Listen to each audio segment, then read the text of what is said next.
looking for Hayes, touchdown.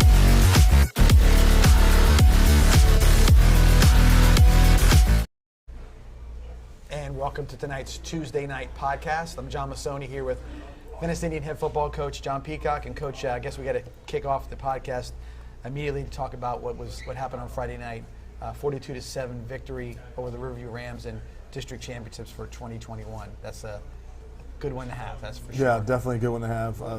Like we talked about on the coach's show, the offensive line and the defensive line, and really the defense as a whole, they were outstanding Friday night. I think you said they had 4 first downs. 4 first downs total, 113 yards of total offense, 2 turnovers. Again, but just the fact that I really was glad to see, or maybe is the most positive thing I saw on the defensive side, is that 7-7 at half. Weird first half. We dominate statistically, but a rainstorm hits in the middle of the second quarter, and all of a sudden it stops you inside the red zone. A couple of little situations here. There was a 4th down conversion that was taken back by a blindside block. So things like that happen. And then they get the ball first, coming out 7-7. Right. And what do you want? You can't ask for a better situation. 3 and out, we get the ball, we score. 3 and out, we get the ball and score. 3 and out, we get the ball and score. And it was just mano a mano the way the defense played in that one. Yeah, and then also the amount of carries we had 380 yards rushing and 130 yards in the air, so over 500 yards of total offense and well over 80 plays. And that's with a running clock halfway through Right. the 4th, so we really didn't get to play a full game, and we ran the football an awful lot and were very successful. And the only thing that really stopped us were the penalties in the first half. And like you said, we going into halftime with the stat sheet looked great. It was loaded. 40 plus plays for 200. They had 160 yards in one quarter. Yeah. Yes. In the first half, and had no points off of it.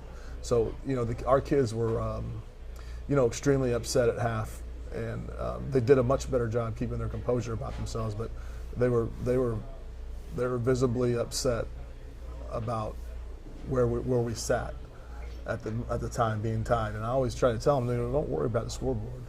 That's going to take care of itself. Keep playing the way you're playing. Yeah, right. just keep playing, and we'll look up at the scoreboard and see the scoreboard in the game. But I knew as a coach that levy was about to break, just because the amount of football plays we played and the amount of yards that we had while doing it. That you can't keep your defense on the field that long and expect to be successful. So you faced adversity, different times throughout the year, and then here you are facing adversity in some form or fashion, if it's Mother Nature or it's penalties, whatever. And then the response was spot on by the players. Like I said, they didn't get frustrated, take it out on somebody with something silly or not, try to do more than they're supposed to do. They came out and did their job. They came out and you had talked to one of the highlights we saw where we mentioned a block on a touchdown run where it was every man had his man. Everybody was on somebody, and Ryan was able to kind of walk in on a little. Well, we had three carries right about the 5-yard line where you're in a goal line situation, and our running back, our quarterback, walked in the end zone without even getting his flag pulled. Yeah. So that was good. Our offensive line is getting better each week, and it was clear Friday night that they dominated the line of scrimmage on Friday night with DJ having 40 carries for 280, and then our quarterback having another 80 or whatever, and then Alvin Johnson came in and he had 2 or 3 nice runs.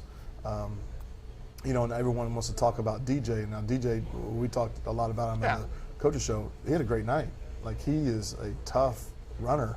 And by the 4th quarter, I'm not sure a whole lot of people still want to tackle him. No. And he ran the ball extremely hard Friday night and got those extra yards. And, like you said, those kind of carries you're like just aware on you, like those 9, 10, 12, 8. You hit him at 4, and he gets 11. Right. And you say to yourself, okay, what more do I need to do here? And it's like, in a lot of cases we agree that he likes to run to contact on occasion. Like if there's a move he can make, or he can run over that guy and make a point, maybe in his own mind, but he does. And then that's when you see, like, in the 3rd quarter, he started breaking some bigger runs because maybe some guys weren't getting to the line as fast as they were before. Yeah, you know? I think that you can see it on film. It's a business decision. It's pretty evident. Like some people, make a decision like, hey, I might not be the first one here, first one to meet him this time. Right. I might be the second one that's jumping on his back. But the real winners are the real heroes of the game were our offensive line. Sure. As far as everything, giving our quarterback time to throw the ball, and then opening the holes or the initial holes, or getting that initial push for our running backs, and they've been getting better each and every week. They're like I said in the paper, they're the best offensive line that we've ever had here, as far as when I've been here, and they're awesome kids. They're all very strong, and they're all 100% in.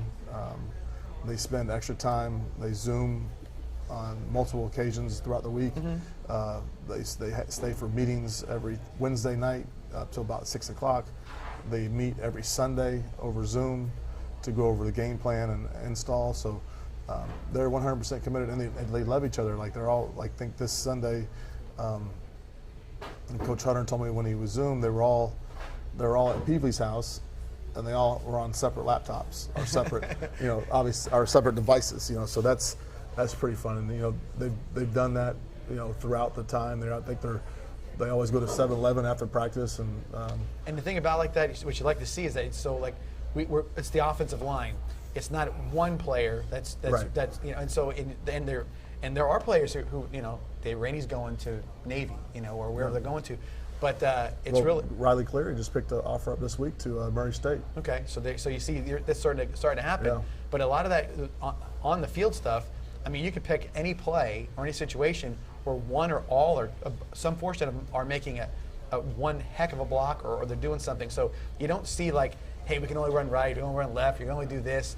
They afford you the ability to go either way you want to because they're all working at a high level. Yeah, and then MG, the kind of the newer one. I mean. And then we have Matthew Peevely who's been out 4 weeks, 3-4 weeks? At least 4 weeks, yeah. And he just started practice back this week, and hopefully within the next 2 weeks or so that we'll have him back and get him back into the mix. It might take a little while to get in the game shape again, but he's one of the bigger, stronger ones of the group. I think the only one that's stronger than him is Rainey, as far as his physical strength, but. When he gets back, that's going to really open up some things and let us be able to do a little bit more. Yeah, no, 100%. The other thing I would say, but district championship. Another thing that we keep tabs on, Venice does, is county championships. So again, the Friday night was who else would keep tabs on that? Well, okay, I know. Well, I'm just saying, it's like a lot of times you don't see because you don't play everybody in the county. Well, you wouldn't keep tabs on it. I mean, that'd be like whatever. I'm keeping tabs on city championship on World Series championships. Why would I keep tabs on that? I don't even play in the World Series.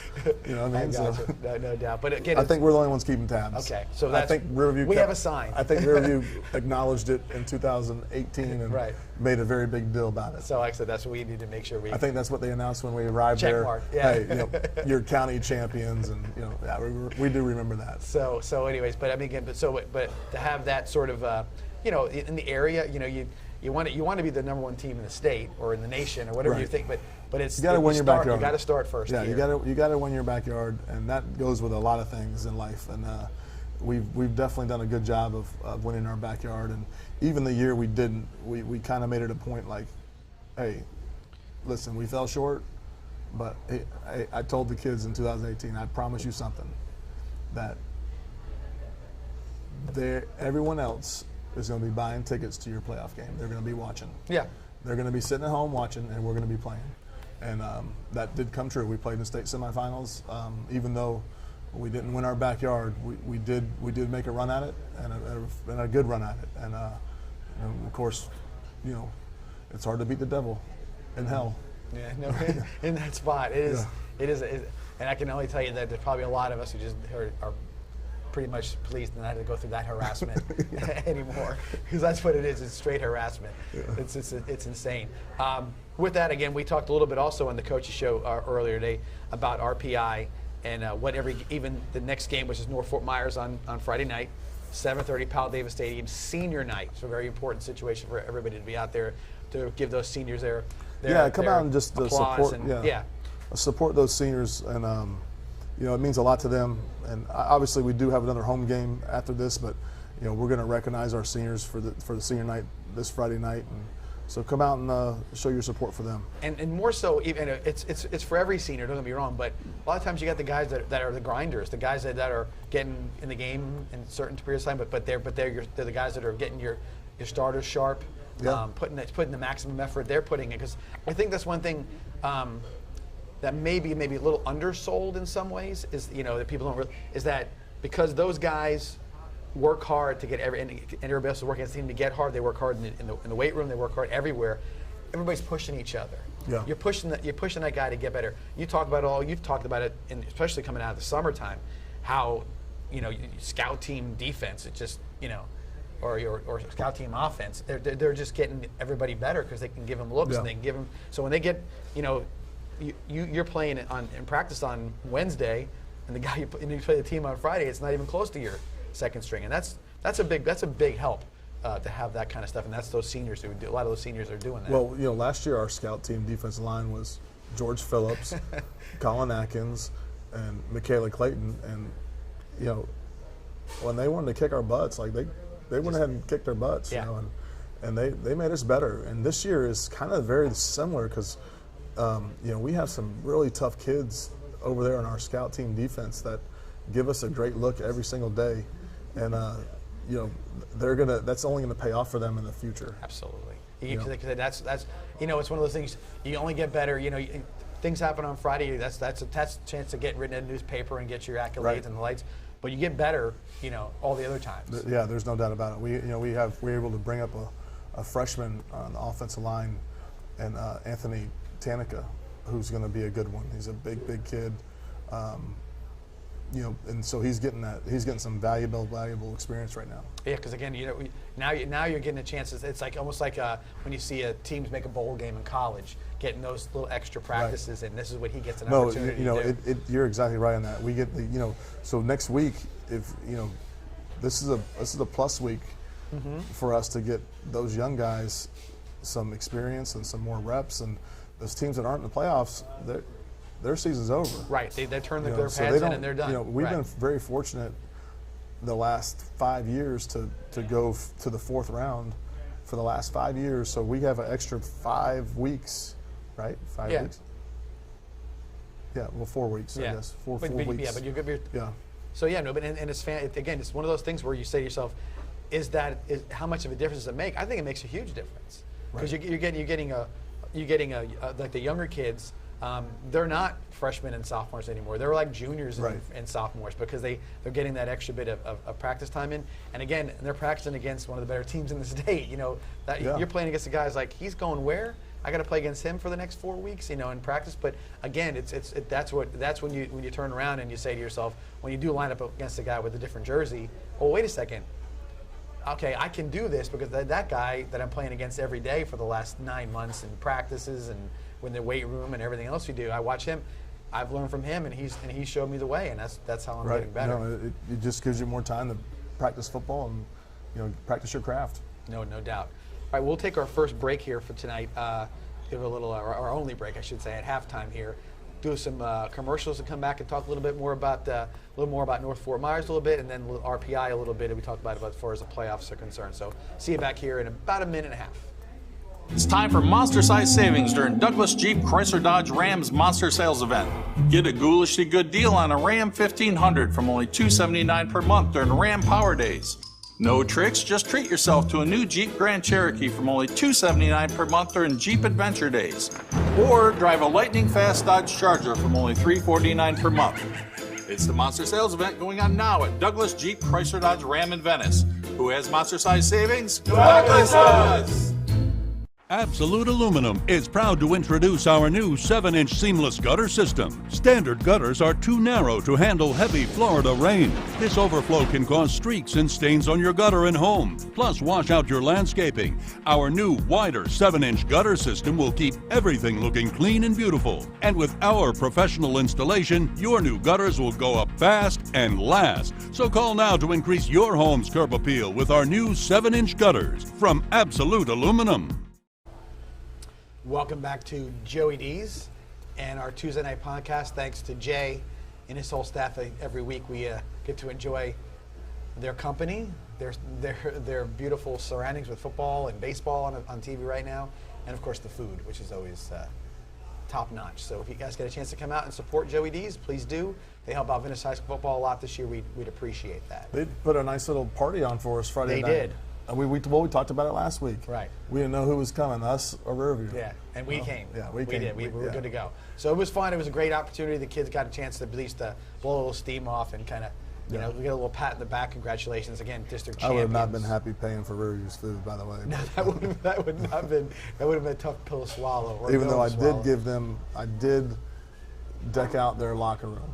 Good. You know, their coaches like monsters, so I got them all monsters, and I got them a bunch of candy, and I got them some nice dry erase markers. So there you go. I gave them some nice stuff, and hopefully they enjoyed And it. candy for Halloween. I mean, it was right on cue. It's a candy holiday. Well, I'm so- sure Josh eats candy. I imagine so. Probably lots of it. And so with that, again, district champions for the Indians, or championship this year for the Indians. So again, we will, though, like we talked about it, with this playoff situation we have. We find out if everyone wants to know, find out definitely 2 p.m. Sunday. Who we play. This Sunday. So the brackets will be out. So you'll have the whole regional bracket, and you'll know who you play first round, who the possibilities are second, and then who will the regional championship be, you know, because you have the 2 top and bottom brackets. And this is going to kind of mention that you said earlier that, you know, based on our region, whatever, that you would not be surprised to see Riverview again. Well, in the I playoffs. personally think that they may be. Well, I think they're the second best team in the region, behind us. I mean, Okay. or the best. Or maybe we got lucky Friday. I don't know, but I think they're the better team in the region. The only bad thing is their RPI is so high that we'll face each other second round because Okay. they're going to be. They're going to be the highest they're actually, second seed. Or, They're actually the RPI, the way it looks, it's in the 8A Region 3. Venice is the number 1 RPI. Riverview is number 2 RPI. So there won't be the 2 seed, but they'll be the 5 seed. Right. So the 1 plays the 8, and then below that on the bracket is 4 playing 5. So if they somehow find a way to get to 6, then they'll be below us, and they can run through that, and then we would meet each other for the regional championship, which would be really cool for our area. Oh no, because I think that's only happened a few times where 2 county teams. Well, Sarasota and Riverview. Right. I'm not sure what year it was. They played for the regional championship, and that was a Thanksgiving weekend, this would also be a Thanksgiving weekend, and it was probably the largest crowd to ever witness a game in the county. It was silly because it was like that hasn't happened too much, and and when it does, usually you get that kind of a showing. And I think in any portion of the state, if there's 2 local teams, those regional games can become just one of those. Because when you play semifinals, you're playing somebody from Timbuktu. You know, they're all over wherever they're coming from. You're playing somebody from far away, so that's a little bit less traveled or less. That maybe doesn't get as much of a buzz sometimes. And they announced today. FHSA announced today where the state championships are going to be played and the dates. So the state championships for 5, 6, 7, 8 are going to be played at Drive Pink Stadium, which is old Lockhart Stadium in Fort Lauderdale. Which is like a kind of a soccer facility. They just moved it into a new. They just refurbished everything, and it's a soccer stadium now, but it seats 18,000 people. But it's a really cool, real personal stadium, rather than playing in a 80,000 seat. It looks like empty. Yeah. What looks empty. This will be really cool, and it'll look really personal. And I bet it will be really loud. Because it's all kind of enclosed and kind of has a roof on it. Yeah, so it's got like a big, I know what you're talking about. So it'll be. I think that'll be probably one of the coolest places they've ever had it. It's not a bad idea because you're right. I mean, while the convenience of Orlando being a centrally located place, it is a pretty cavernous stadium. You know, so you bring a couple thousand people from your hometown, it looks like nothing's going on. You know, or you bring 18. Yeah. You know, because that place is going to be packed because you got to think. Every state champion team last year was a team from Miami. Yeah, except for 1A because there's no 1A teams in Miami. Right. So they're not rural. So 2, 3, 4, 5, 6, 7, 8, all state champions were from Miami. So I'm sure that, making a business decision as FHSA, to make money, like, why wouldn't you have it there? Right. You should have it there because all the state championships are there. Or, you can have it in Tallahassee and not make money.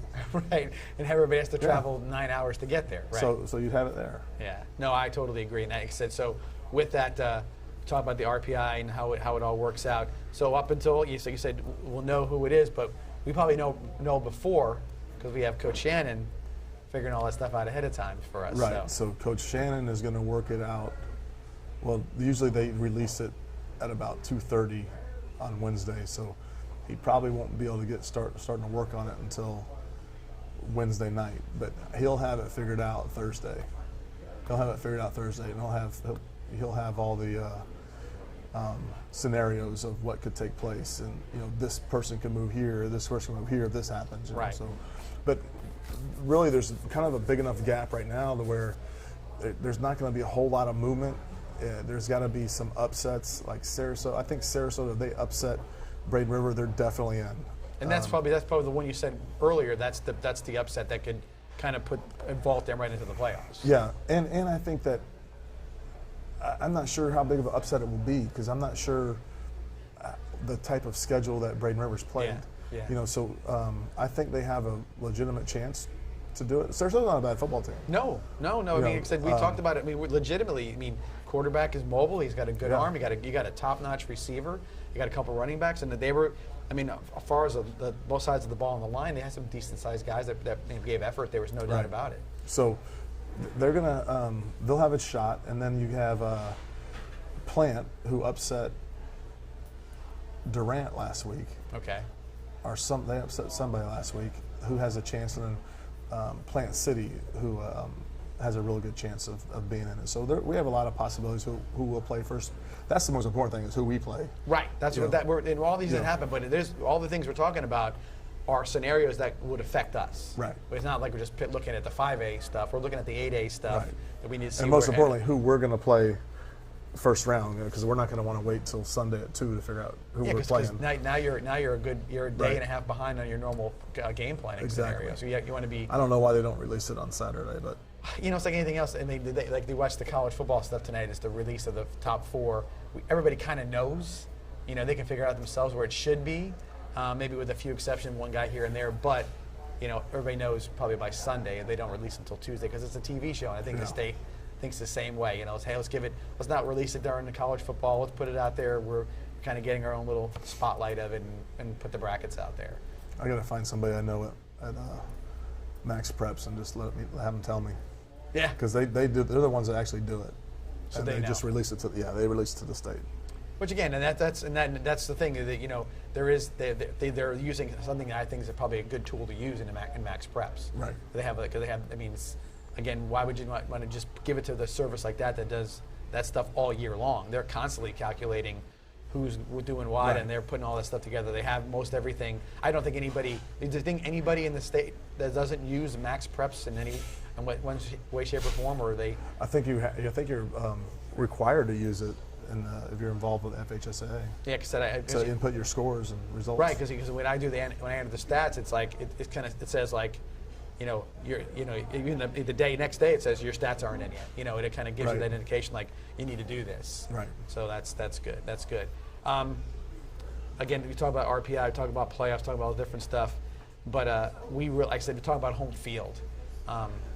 We've talked about the scenario of going through the playoffs or going as far as we can through the playoffs with a home field advantage. Over the years, we've seen it work both ways, but I think more likely that when we're home, we have a huge advantage in regards to just the idea of playing in our stadium. Now we talk about 18,000 potentially at Lockhart Stadium in Fort Lauderdale, but when there's 4, 3, 5,000 Venice Indian fans, especially in the way our stadium is put together, it is a huge advantage. Yeah, especially we're going to be pretty used to playing in it.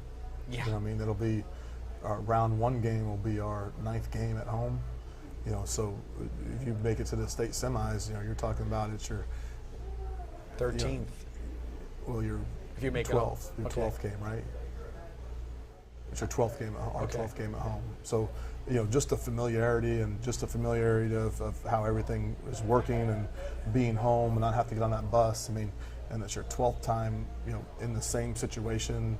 You know, so I think that's going to be a big advantage if we can find a way to get home. And let's not get ahead of ourselves either. No, not just you're playing out the whole thing because you know, because it's hard not to look ahead or try to think about some things. But again, this is a Tuesday night conversation. This is not nothing anybody's thinking about on Friday. We definitely got to focus on one at a time, and with the end in mind. You know, obviously we want to keep the end in mind. I mean, sometimes, and we told the kids this. You know, sometimes everyone starts the season, and they're talking about state championships and championships. Mm-hmm. Sure. And we kind of told the kids a couple weeks ago, like, listen, this isn't. You know, everyone talks about, oh, we're gonna. You know, our goal is to win a state championship. And we told them the other week, you know, like, this is very real here. Mm-hmm. This is very real for you guys. Like, we're not just talking about state championships. Like, you guys, in our minds, you should win it. You should win the state championship. And, you know, so I think that's something that's, you know, real for us and something that, you know, there's a process that takes place. And right. If you don't play round one like it's a state championship, you can forget about even sniffing a state championship. And again, we've seen that in years gone by. Yeah. Where it's like I tell them, but you know, you sometimes you can't tell a 16, 17, 18-year-old person until they experience it. And hopefully we don't have to experience that. And hopefully, you know, that game 2 weeks ago was a little eye-opening. There you go. Because in a certain situation, like I said, I thought we talked about it, but I really thought that second half of last week's game was an indicator that they know how to do it. Right. You know, I say, what do you mean? Well, sometimes it's like I said, you can talk and say, yeah, I know I'm good enough, or I know I'm good with it, but it's figuring out how to do it. Right. Sometimes you say, so how do I do it in this scenario, whatever that scenario? If you figure that out, and you know, that's a big part of it. You know, it's a real big part of it, and I think that's again, I don't think you can figure that out game one. I think that's the journey of the season. Yep. That's how you kind of face things and you go forward. And like I said, you look at early in the year we talked about how good DJ looked against Northwestern when we played him in the kickoff classic, and he sort of maintained his composure. Great right? year, He's sort of been steady Eddie. I feel like he's gotten better. Absolutely, but his performance is, like I said, he went from a certain level to another level. Let's just say. And there's certain guys that they're like, hey, this is my first opportunity to get in the field to start, and it's you know, you watch then, we talk about the offensive line being sort of like this, you don't talk about individuals, it's the line. Right. And you can say, I saw a pancake block, MG had one. You know, you see Rainey with one. You see when Peavley was playing he had a few of them. They're all getting their pancakes. They're all getting out there. So you can look at all, you can point it out on almost every play. And the one thing you said on one of the goal line plays was like, hey, they all had a man and a man. And that's really good. And when there was nobody not blocking somebody, and then that's when you see a walk-in touchdown, and that's what, especially in the goal line, which is fantastic. Well, that's that's coaching too. You know, they're coached up very well, and you know, it's not like they just walked out and they magically appeared to be on somebody and like, oh, I picked the right guy this time. I mean, they have, you know, two of the best coaches that you can have, and as far as offensive line coach and Coach Butler and Coach Hunter, I mean, they hold those kids accountable, and they love them too, you know, and they're playing great, and they're all in. They bought in. Absolutely. So again, a reminder, everybody: senior night, Friday night. Be there early. Usually the seniors come out about 5-10 minutes after 7, because we do after you guys are done with your warm-ups. I think they have it listed as 7. The announcing starts. And usually a lot of that's to do. We want to get the parents in line, get them ready to get going. And so, if you want to give those seniors a nice round of applause and congratulate them on a job well done this year so far, please do that. And then, if you're also a member of your band, have somebody in the band or a cheerleader, they'll be introduced at halftime this year. We have an enormous amount of seniors. Mike Bartlett, who is the guy in my ear when we're doing the announcements for everybody, he sent me an email and said, we're splitting it up. It's just we couldn't get it done in the right properly timing-wise, if we did all of them at the beginning of the game. Our school's just getting a lot bigger. It is, but it's also the participation in everything that we do. I mean, you got a good participation in football. You know, the cheerleading as well participated in, and of course the band as well with the new band director and everybody else. They're doing a fantastic job as well. So get there early, and then we'll make sure that everybody gets in there. And it's fun because of families. You know, kids get mom and dad put the jerseys on or whatever they do, and then whoever can make it. And again, it's one of those kind of cool nights because you see a lot of extended families show up for those things, and that's kind of a neat thing because it's like maybe one step below graduation. Yep. Graduation's got that, but even with this, you get a little more spotlight. It's you're on that V and you get your name announced and your parents. So that's kind of a cool deal. The thing about now is I can't give the parents jersey because those things are skin tight. Like I'm not sure. So carry it out like this. Yeah, I mean those kids have a hard time getting them on. I mean it cuts off circulation. Well, again, and that's the style. Remember I was watching a highlight not long ago where back in the day, anyone could wear anyone's jersey. Well, it's a guy named Greg Pruitt. He played for the Oklahoma Sooners, and he was for the Cleveland Browns. Went through like 15 jerseys a game. Everything he had tearaways his whole career. And you guys, then now of course that's not even, you can't even think about having a tearaway jersey. And now there's like they don't want you to grab the jersey. You saw the injury to Jameis Winston on Sunday where he got, I guess, horse collared or whatever you want to call it, but he got ripped to the ground by his jersey. Sleeve collared. He did. Yeah. He did, and that caused an injury for him. So, all right. Well, anyway, good luck on Friday night. Hopefully, we'll be 9-1, and we're here next week prepping for and talking about our first opponent. Well, we know that's going to happen either way, but we want it to be with the best case scenario. And we want to thank you guys for watching our podcast tonight. Again, come out Friday night, 7:30 is kickoff, 7 o'clock for the senior introductions. We hope to see you all out there. Be prepared to also maybe bring a rain jacket just in case. We had a microburst last week that we needed more than a rain jacket. You needed to have galoshes and flippers and whatever else was happening on. So our guys from Vibrant Aspect are giving us a smirk right now because it wasn't a fun night for them, at least for that, was it 7 or 8 minutes of hell that you guys had to go through? So yeah, it was a little tough. So anyway, be prepared just in case. But the weather should be, again, it's football weather at this point for Florida. With that, thank you. See y'all next week.